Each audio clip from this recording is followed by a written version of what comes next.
Good morning દીકરાઓ. આજનો આપણો ટોપિક છે સંઘનન પોલિમરાઇઝેશન, અથવા તો જેનું બીજું નામ છે તબક્કાવાર પોલિમરાઇઝેશન. ખૂબ જ ધ્યાનથી જોજો.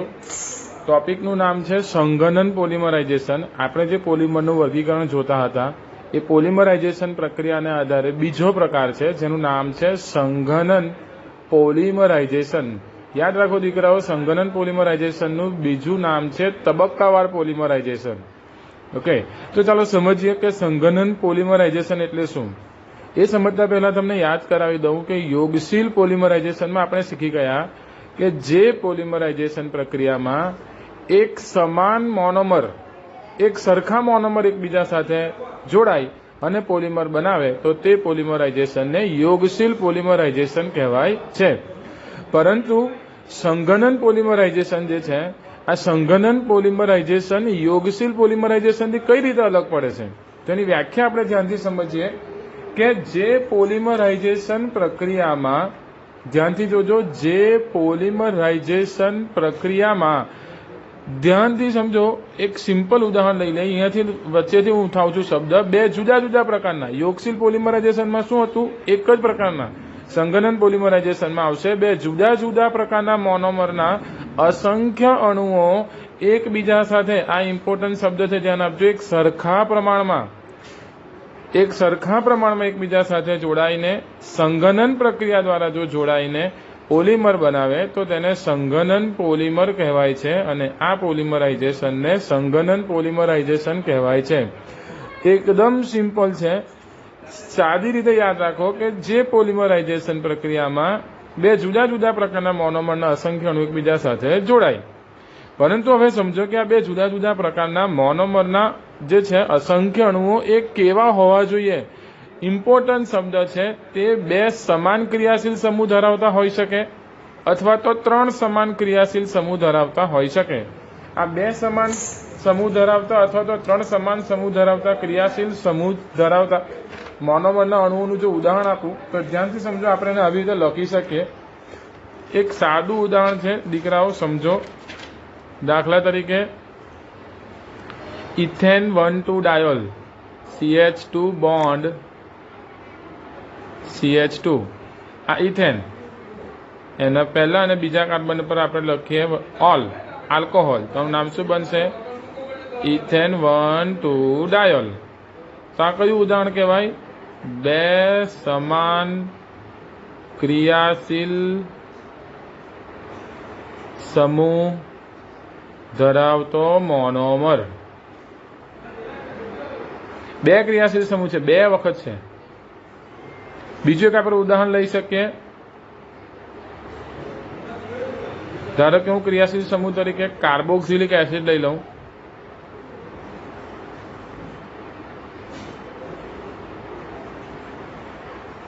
COH, CH2 ચાર વખત COH. આનું નામ છે એડિપિક એસિડ.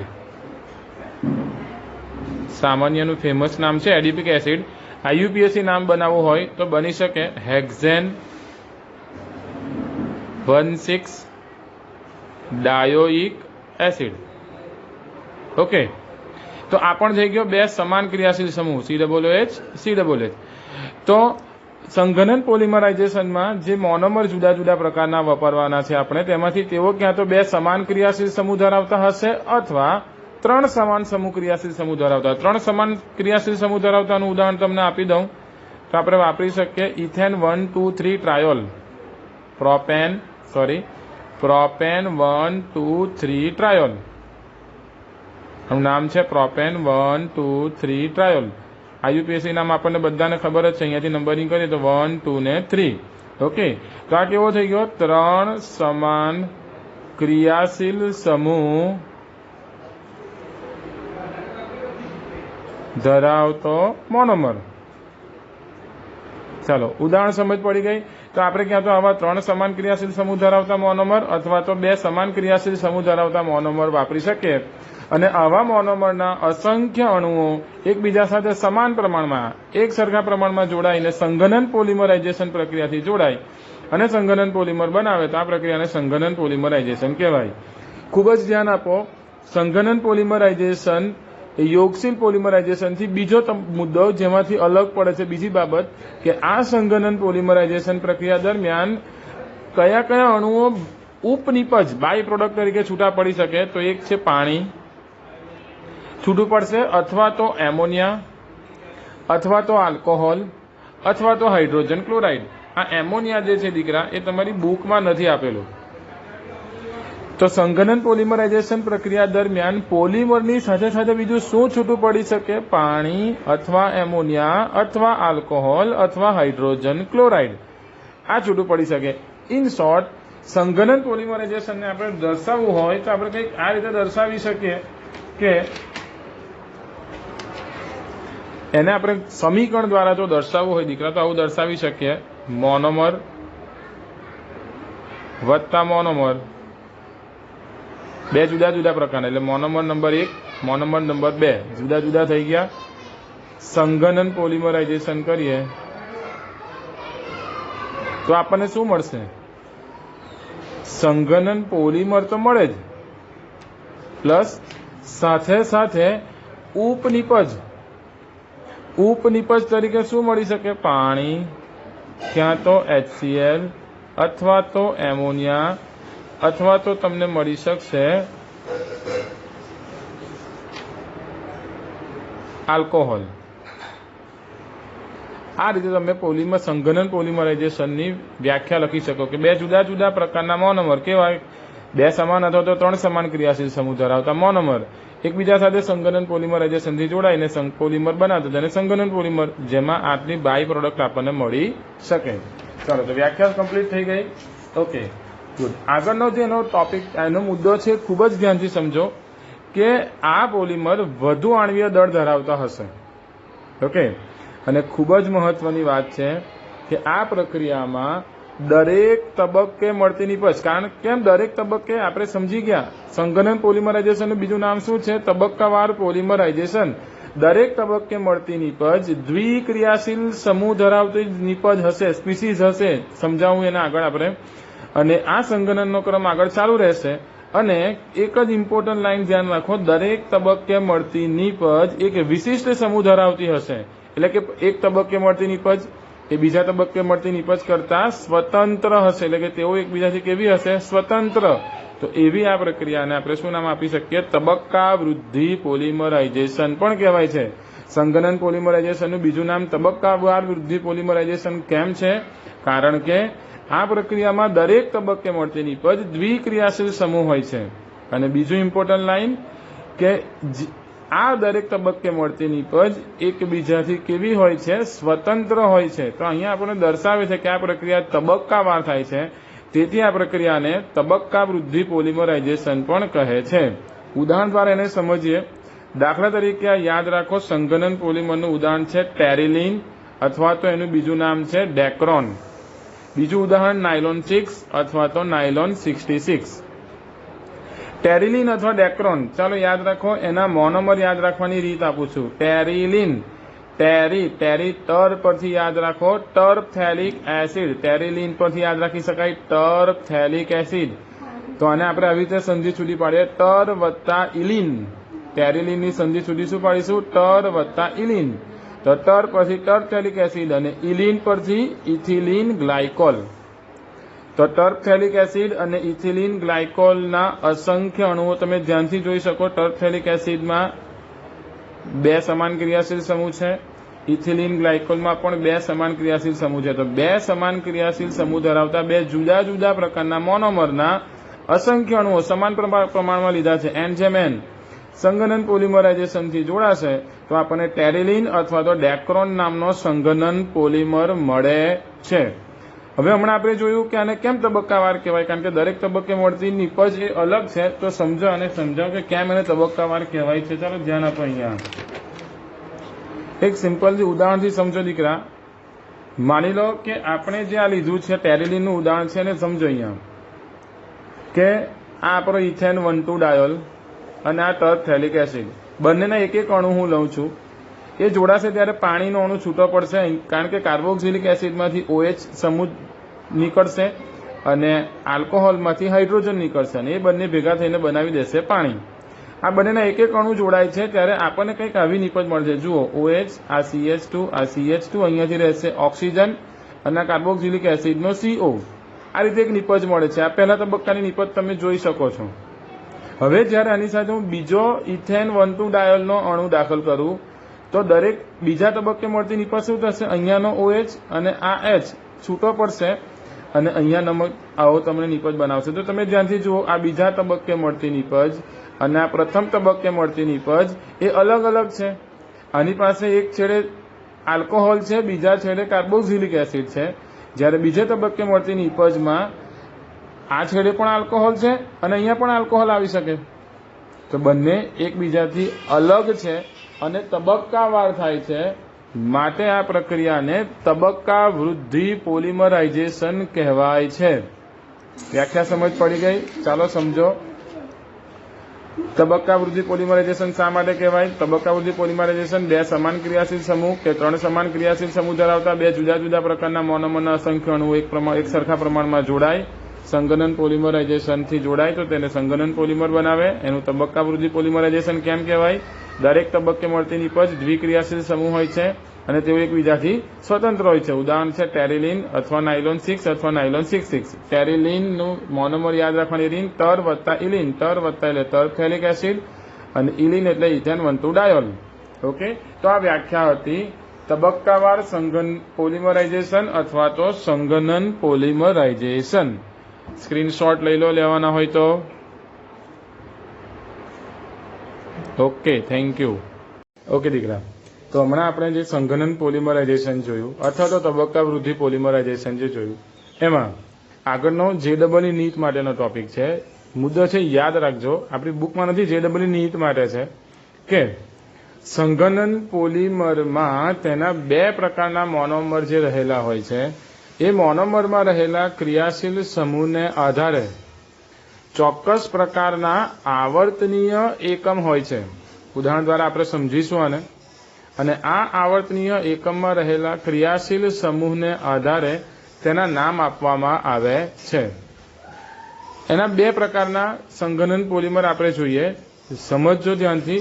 જો આ સંગનન પોલિમર બોન્ડ CONH, યાદ રાખો, બોન્ડ CONH ક્રિયાશીલ સમૂહ ધરાવતો હોય તો તેવા સંગનન પોલિમરને પોલીએમાઇડ કહેવાય છે. એ કેવી રીતે બને છે આગળની થિયરીમાં આપણે જોઈશું.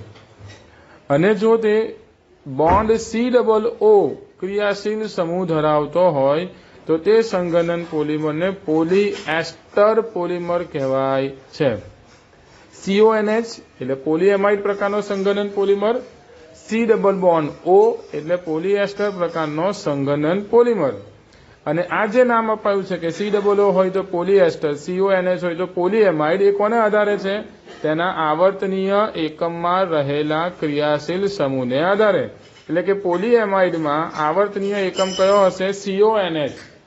અને પોલીએસ્ટરમાં આવર્તનીય એકમ હશે COO. રાઈટ? ચાલો આગળનું જે આપણે જોયું, હવે આપણે શીખીશું કે કેટલાક અગત્યના સંગનન પોલિમરની બનાવટ, ગુણધર્મ અને ઉપયોગો.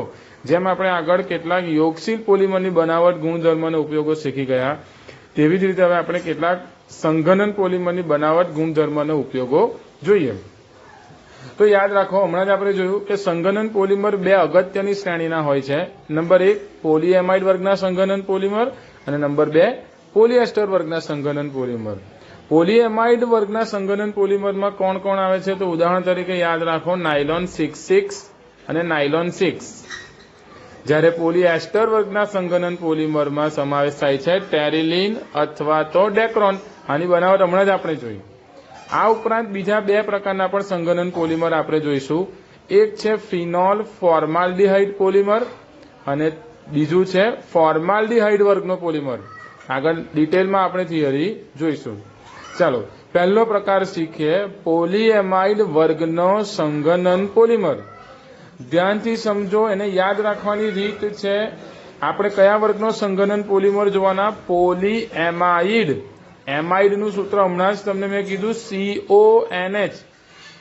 અને કેવી રીતે બની શકે તો ધ્યાન આપો, જો આપણે એમાઇડ ક્રિયાશીલ સમૂહ ધરાવતો સંઘનન પોલિમર બનાવવો હોય તો બે રીતે બનાવી શકાય છે.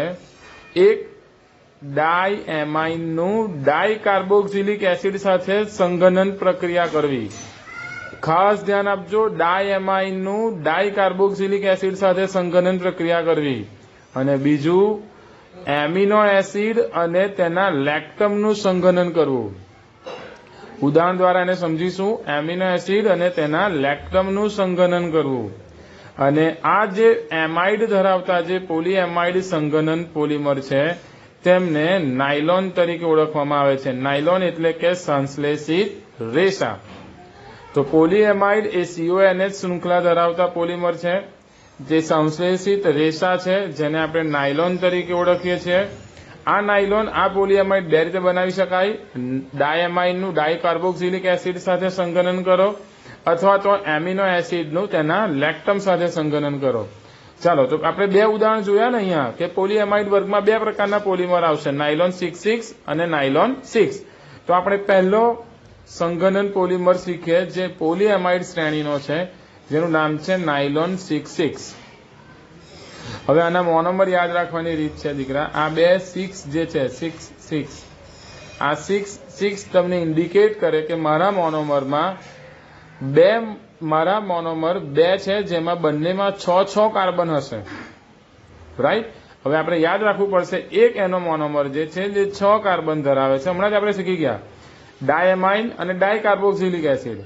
તો 2 એમાઇન અને 6 કાર્બન ધરાવતો મોનોમર આવશે તેનો હેક્ઝા મિથિલિન ડાયએમાઇન. હેક્ઝા એટલે 6, મિથિલિન એટલે CH2. યાદ રાખો, મિથિલિનને શું કહેવાય? CH2. તો 6 વખત CH2 એટલે હેક્ઝા મિથિલિન. ડાયએમાઇન એટલે 2 વખત શું આવશે? NH2. તો એનું સ્ટ્રક્ચર શું બનશે? NH2 CH2 6 NH2. આ છે આપણો હેક્ઝા મિથિલિન ડાયએમાઇન જેને આપણે શોર્ટમાં HMDA વડે દર્શાવીશું. તો HMDA એ 6 કાર્બન ધરાવતો એક મોનોમર અને બીજો 6 કાર્બન ધરાવતો મોનોમર જેનું નામ યાદ રાખો, એડિપિક એસિડ. તમને આગળ મેં વ્યાખ્યામાં સમજાવ્યું. એડિપિક એસિડનું IUPAC નામ શું થશે? Hexane 1,6 dicarboxylic acid. આનું IUPAC નામ શું થશે? Hexane 1,6 dicarboxylic acid. તો આ એડિપિક એસિડના અસંખ્ય અણુઓ અને HMDA એટલે કે હેક્ઝામિથિલિન ડાયએમાઇનના અસંખ્ય અણુઓને આપણે 17 બાર દબાણે અને 553 કેલ્વિન તાપમાને સંઘનન પોલિમરાઇઝેશન કરીશું તો આપણને નાયલોન 6,6 નામનો સંઘનન પોલિમર મળે છે જે CONH ક્રિયાશીલ સમૂહ ધરાવતો હશે. અહીંયા તમને દેખાય છે CONH. કેવી રીતે બનશે હમણાં આપણે જોઈશું. અને તેમાંથી ઉપનિપજ તરીકે પાણીના અસંખ્ય અણુઓ છૂટા પડશે. ચાલો, તો આની બનાવટ આ શીખીએ કે આ બને કેવી રીતે છે. ધ્યાનથી સમજો. આપણે જોયું હેક્ઝામિથિલિન ડાયએમાઇન, તો NH2 એની સાથે CH2 6 વખત હેક્ઝામિથિલિન ડાયએમાઇન. આ છે તમારો HMDA અને આપણે એની સાથે જોડવાના છે એડિપિક એસિડ. તેનું IUPAC નામ શું કીધું મેં તમને? યાદ કરો. એનું IUPAC નામ છે હેક્ઝેન 1,6 ડાયકાર્બોક્સિલિક એસિડ. આ છે આપણો એડિપિક એસિડ. બહુ જ ધ્યાનથી સમજો. હમણાં આપણે શીખી ગયા અને કેવી રીતે જોડવાનું છે. આપણને એટલું તો ખબર છે કે આમાંથી પાણીના અસંખ્ય અણુઓ છૂટા પડશે. હમણાં આપણે એક અણુ લીધો છે. ચાલો, અસંખ્ય અણુ લઈ લઈએ તો પણ કોઈ પ્રોબ્લેમ નથી. આ અસંખ્ય અણુ અને અસંખ્ય અણુ. પાણીનો અણુ, પાણીમાં બે આયનો હોય છે, H+ અને OH-. તો હંમેશા યાદ રાખો દીકરા, કાર્બોક્સિલિક એસિડ હંમેશા OH સમૂહનું OH આયનનું દાન કરશે, જ્યારે NH2 એમોનિયામાંથી નીકળશે H. તો આ H+ અને અહીંયાથી OH-. આ બે આયનો જોડાઈને બનાવી દેશે પાણી. તો હવે અહીંયા રહેશે શું? ધ્યાનથી જુઓ. એવી રીતે અહીંયાથી પણ H નીકળી જાય તો અહીંયા પણ રહેશે NH. CH2 મિથિલિન સમૂહ 6 વખત. અહીંયાથી એક હાઇડ્રોજન નીકળવાથી અહીંયા આવશે NH અને અહીંયાથી OH નીકળી જવાથી રહેશે C ડબલ બોન્ડ O. અહીંયા મિથિલિન સમૂહ 4 વખત એટલે CH2 4 અહીંયાથી પણ OH નીકળી જશે કારણ કે આ બાજુ પણ અસંખ્ય અણુઓ જોડાવાના છે તો અહીંયા પણ આવશે C ડબલ બોન્ડ O આવા અસંખ્ય અણુઓ જોડાઈને બનાવશે આ તમારો બનશે નાયલોન 6 અને પાણીના અસંખ્ય અણુઓ છૂટા પડશે ક્લિયર એડિપિક એસિડમાંથી OH ડાયમાઇનમાંથી હાઇડ્રોજન નીકળી અને તમને નાયલોન 6 આ રીતે CONH સમૂહ ધરાવતો નાયલોન 6 મળી જશે ઓકે ચાલો એના આપણે ગુણધર્મ જોઈએ તો આ જે નાયલોન 6 છે દીકરા હમણાં આપણે શીખી ગયા તે પોલીએમાઇડ વર્ગનો પોલિમર છે બહુ સહેલું છે રેખીય પોલિમર છે યાદ રાખજો એનું બંધારણ તમે જોઈને એનામાં ભૂલ ન કરાય કારણ કે એ તો આપણે લખવામાં સરળ રહે એટલે બાકી બંધ તમે ધ્યાનથી જુઓ NHCH2 NHCO બધા રેખીય જ છે એટલે યાદ રાખો તેઓ રેખીય પોલિમર છે ઊંચું તનન બળ એટલે કે ઊંચી ખેંચાણ ક્ષમતા ધરાવે છે ઇમ્પોર્ટન્ટ વસ્તુ તેમાં હાઇડ્રોજન બંધ જેવું પ્રબળ આંતરાણવીય બળ હોય છે અને હાઇડ્રોજન જેવું પ્રબળ આંતરાણવીય બળ હોવાથી તેની શૃંખલાઓ સંવૃત સંકુલમાં પરિણમે છે સંવૃત સંકુલમાં એટલે ક્લોઝ પેકમાં પરિણમે છે અને તેને કારણે તેઓમાં કયો ગુણધર્મ દાખલ થશે સ્ફટિકમય ગુણધર્મ અને સ્ફટિકમય ગુણધર્મ હોય એટલે તે કેવા પદાર્થો હોય ઘન પદાર્થો હોય છે અને SQ માટે યાદ રાખો આ નાયલોન 6 આગળ બી આપણે શીખી ગયા છે થર્મોપ્લાસ્ટિક પ્રકારનો પોલિમર છે ખાસ યાદ રાખવું કયા પ્રકારનો પોલિમર છે થર્મોપ્લાસ્ટિક પ્રકારનો પોલિમર છે એના ઉપયોગો યાદ રાખો તેનો ઉપયોગ પતરા બ્રશ માટેના દાંતા બનાવવા કાપડ ઉદ્યોગમાં અને માછલા પકડવાની જાળ બનાવવામાં તેનો ઉપયોગ થાય છે ઓકે ચાલો નેક્સ્ટ પોલીએમાઇડ વર્ગનો બીજો પોલિમર શીખીએ નાયલોન 6 નાયલોન 6 જે છે નાયલોન 6 આપણે શીખી ગયા હમણાં જ આપણે જોયું એમાઇડ વર્ગનો છે તો એમાઇડ બે રીતે બનાવી શકીએ એક આપણે જોયું ડાયએમાઇન અને ડાયકાર્બોક્સિલિક એસિડથી હવે આપણે બનાવીશું એમિનો એસિડ અને તેના લેક્ટમના સંગઠનથી તો એ કેવી રીતે થાય જુઓ એમિનો એસિડ અહીંયા દીકરા ધ્યાનથી સમજજો કેપ્રોલેક્ટમને પાણી સાથે ઊંચા તાપમાને ગરમ કરવાથી નાયલોન 6 મળે બનાવટ બહુ સહેલી છે કેપ્રોલેક્ટમને પાણી સાથે ઊંચા તાપમાને ગરમ કરવાથી નાયલોન 6 મળે પરંતુ કેવી રીતે થાય છે તેનું એક્સપ્લેનેશન આ તમારી બુકમાં નથી એક્સપ્લેનેશન સમજજો ખાસ ધ્યાનથી કેપ્રોલેક્ટમ જે મોનોમર છે કેપ્રોલેક્ટમના મોનોમરને જ્યારે આપણે પાણી સાથે પ્રક્રિયા કરીશું ત્યારે તેનું જળ વિભાજન થશે તેના એક અણુનું જળ વિભાજન થશે અને આ જળ વિભાજનથી શું મળશે એમિનો એસિડ યાદ રાખો કેપ્રોલેક્ટમના એક અણુના જળ વિભાજનથી આપણને સૌપ્રથમ મળશે એમિનો એસિડ એ કઈ રીતે થાય છે જુઓ આ કેપ્રોલેક્ટમનો અણુ છે કેપ્રો એટલે 5 કાર્બન યાદ રાખો કેપ્રો એટલે 5 કાર્બન આવશે તો CH2 CH2 CH2 CH2 CH2 5 વખત અને એની સાથે એમાઇડ એટલે CONH એટલે આને કહેવાશે કેપ્રોલેક્ટમ જે ચક્રીય બંધારણ ધરાવે છે એનામાં આપણે જ્યારે પાણીનો અણુ નાખીશું 533 થી 543 કેલ્વિન તાપમાને ત્યારે આ પાણી જે છે જ્યાં આપણને ખબર જ છે પાણીમાંથી H+ અને OH- એ આ CONH નો બંધ તૂટશે આ H+ જે છે એ જોડાશે એમોનિયાના એટલે કે NH સાથે અને OH- નો અણુ જે જોડાશે CO સાથે એટલે CO ની જગ્યા બની જશે COOH અને NH નું રૂપાંતર થઈ જશે NH2 આ બંધ તૂટી જશે એટલે હવે શું બની જશે ધ્યાનથી જુઓ COOH CH2 5 વખત અને અહીંયા આવી જશે NH2 તો આ રૂપાંતર થઈ ગયું એમિનો એસિડ અને ત્યારબાદ વારાફરતી પછી એમિનો એસિડમાં અસંખ્ય કેપ્રોલેક્ટમના અણુ ઉમેરાતા જશે અને સ્વયં સંઘનન પોલિમરાઇઝેશનની પ્રક્રિયા થઈને આપણને નાયલોન 6 નામનો પોલીએમાઇડ વર્ગનો પોલિમર મળે છે જે CONH ક્રિયાશીલ સમૂહ ધરાવે છે અહીંયાથી નીકળશે OH અને NH2 માંથી નીકળશે H અને આપણને મળી જશે નાયલોન 6 સિમ્પલ ચાલો સ્ક્રીનશોટ લઈ લો ઓકે હવે જોઈએ તેના ગુણધર્મો તેના ગુણધર્મમાં એક જ ઇમ્પોર્ટન્ટ વસ્તુ યાદ રાખો તે તેના રેસાઓ સામાન્ય દ્રાવકમાં અદ્રાવ્ય છે, એટલે કે તેઓ કોઈ પણ દ્રાવકમાં ઓગળી જશે નહીં. તેને દ્રાવ્ય કરવા માટે સ્પેશિયલ દ્રાવકની જરૂર પડશે, વિશિષ્ટ પ્રકારના દ્રાવકની જરૂર પડશે. અને ખૂબ જ ઇમ્પોર્ટન્ટ મુદ્દો યાદ રાખો, તે ખૂબ જ સારી મજબૂતાઈ ધરાવે છે. એના બાકીના બધા જ ગુણધર્મ નાયલોન 66 જેવા છે, જે હમણાં આપણે જોયું. આ સારી મજબૂતાઈ ધરાવતા હોવાને કારણે તેનો ઉપયોગ ટાયર, વસ્ત્રો અને દોરડા તથા કાર્પેટની બનાવટમાં થાય છે. ઓકે, ચાલો નેક્સ્ટ આપણો ટોપિક છે પોલિએસ્ટર વર્ગનો સંઘનન પોલિમર. આપણે પોલિએમાઇડ વર્ગના બે પોલિમર જોઈ ગયા, નાયલોન 66 અને નાયલોન 6. નેક્સ્ટ આપણો પોલિમર છે પોલિએસ્ટર વર્ગનો સંઘનન પોલિમર. પોલિએસ્ટર કે જે કયો સમૂહ ધરાવતો હશે? C double bond O. આને કેવી રીતે બનાવી શકાય? તો યાદ રાખો, આ વર્ગનો પોલિમર ડાયકાર્બોક્સિલિક એસિડ, તમને મેં અહીંયા બતાવેલું છે, જ્યાં ચોરસ જે છે હાઇડ્રોકાર્બન શૃંખલા એટલે કે CH2 ધરાવતો હશે, અને ડાયોલ અને ડાયકાર્બોક્સિલિક એસિડ, આ ડાયકાર્બોક્સિલિક એસિડ અને ડાયોલની એકબીજા સાથે પ્રક્રિયા થવાથી આપણને પોલિએસ્ટર વર્ગનો સંઘનન પોલિમર મળશે, જેનું ઉદાહરણ છે ટેરિલિન અથવા ડેક્રોન. ટેરિલિનના મોનોમર યાદ રાખવાની રીત તમને આગળ શીખવાડી દીધી છે. ટર વત્તા ઇલિન, ટર એટલે ટર્ફેલિક એસિડ અને ઇલિન એટલે ઇથિલિન ગ્લાયકોલ. તો ઇથિલિન ગ્લાયકોલ અને ટર્ફેલિક એસિડ એટલે કે ટર્ફેલિક એસિડનું IUPAC નામ શું છે? Benzene 1,4 dicarboxylic acid.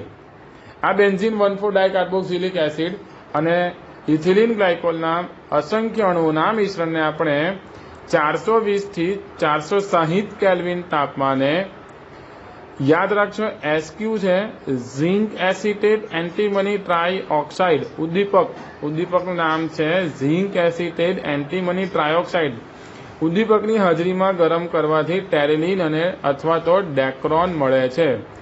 Zinc acetate antimony ટ્રાયઓક્સાઇડનું સૂત્ર શું બની જશે? ઝિંક એસિટેટ એટલે કે ZnCH3COO ટ્વાઇસ અને એન્ટીમની ટ્રાયઓક્સાઇડ એટલે કે Sb2O3. આ ઉદ્દીપકની હાજરીમાં આપણે ઇથિલિન ગ્લાયકોલ અને ટર્ફેલિક એસિડના અસંખ્ય અણુઓનું પોલિમરાઇઝેશન કરીશું તો આપણને મળી જશે ટેરિલિન અથવા તો ડેક્રોન. આમાં ખાસ ધ્યાન આપો, C ડબલ O કેવી રીતે બનશે? તો ઇથિલિન ગ્લાયકોલમાં OH જે આલ્કોહોલ સમૂહ છે ત્યાંથી નીકળશે H, અને ટર્ફેલિક એસિડના COOH માંથી નીકળશે OH. તો આના CO અને ઇથિલિન ગ્લાયકોલના ઓક્સિજન વચ્ચે બંધ બનશે અને આપણને મળી જશે એસ્ટર સમૂહ COO, ટેરિલિન અથવા તો ડેક્રોન. ચાલો એના ગુણધર્મ ધ્યાનથી સમજો.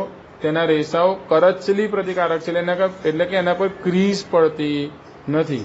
સાથે સાથે તેઓ રેખીય છે, અને આ પણ કયા વર્ગનો પોલિમર છે? થર્મોપ્લાસ્ટિક પ્રકારનો પોલિમર છે. ઓકે, ચાલો તેના ઉપયોગો જુઓ. તેના રેસાઓ સુતરાઉ અને ઊનના રેસાઓ, સુતરાઉ અથવા તો ઊનના રેસાઓને જ્યારે મિક્સ કરવા હશે એકબીજા સાથે તો તેને સંમિશ્ર કરવામાં વપરાય છે. કોણ? ટેરિલિન. આ ઉપરાંત તે કાચ પ્રબલક દ્રવ્યો તરીકે સલામતી હેલ્મેટ એટલે કે સેફટી હેલ્મેટની બનાવટમાં તે વપરાય છે. કાચ પ્રબલક દ્રવ્ય, પ્રબલક એટલે કે રિન્ફોર્સમેન્ટ, જેના પર સરળતાથી તેને તોડી શકાતો નથી. તો આ કાચ રિન્ફોર્સમેન્ટ એટલે કે કાચ પ્રબલક દ્રવ્યો તરીકે સલામતી હેલ્મેટ, સેફટી હેલ્મેટની બનાવટમાં પણ ટેરિલિન અથવા તો ડેક્રોનનો ઉપયોગ થાય છે. આ SQમાં તમને પૂછી શકાય દીકરાઓ. તો ફરીથી ટેરિલિન અથવા Dacron, ethylene glycol, terephthalic acid, 420 થી 460 કેલ્વિન તાપમાન, ઉદ્દીપકનું નામ zinc acetate antimony trioxide, carboxylic એસિડમાંથી OH અને ઇથિલિન ગ્લાયકોલમાંથી હાઇડ્રોજન દૂર થશે, એટલે કે પાણીના અસંખ્ય અણુઓ છૂટા પડશે, અને પછી આપણને COO એસ્ટર સમૂહ ધરાવતો ટેરિલિન અથવા તો ડેક્રોન મળે છે, જે કરચલી પ્રતિકારક છે, રેખીય અને થર્મોપ્લાસ્ટિક વર્ગનો પોલિમર છે, જેનો ઉપયોગ સુતરાવના રેસાઓ અથવા તો ઊનના રેસાઓને સંમિશ્ર કરવા માટે અને કાચ પ્રબલક દ્રવ્ય તરીકે સલામતી હેલ્મેટની બનાવટમાં તેનો ઉપયોગ થાય છે. અહીંયા સુધી સમજાઈ ગયું હશે. સ્ક્રીનશોટ લઈ લો. Thank you.